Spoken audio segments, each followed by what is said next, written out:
We all like sitting on a chair and leaning back for relaxation, until it does this. But we have the solution. In fact, multiple solutions. And it's not trimming one leg, although that is a good option, but not the best. First, the quick fix: shims.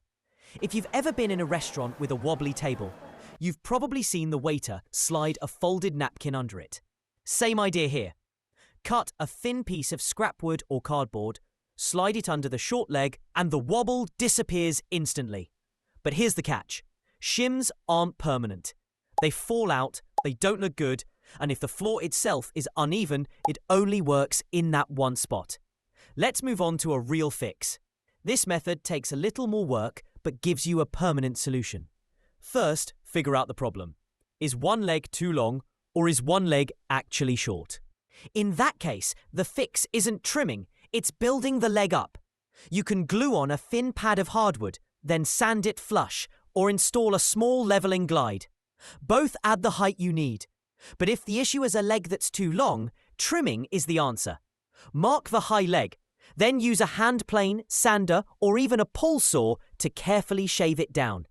Take off a little at a time, checking often, until the piece sits flat.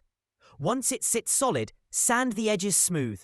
You've got yourself a level, wobble-free piece of furniture. But what if your floor itself isn't level? That's when adjustable feet are the best option. You'll see these in a lot of modern furniture, and adding them is easier than you think. Drill a small hole in the bottom of each leg, insert the threaded insert or T-nut, and screw in the adjustable foot. Do this on all 4 legs, and now you can fine-tune the height with just a twist. The best part? You can move this piece anywhere in your house, and it'll stay level, no matter how uneven the floor is. But now the question arises, which kind adjustable feet to buy for your type of furniture? For that, we've compiled a list of best adjustable feet for different type of furniture pieces, which are linked in the top comment. If you've got another woodworking problem you'd like solved, drop it in the comments.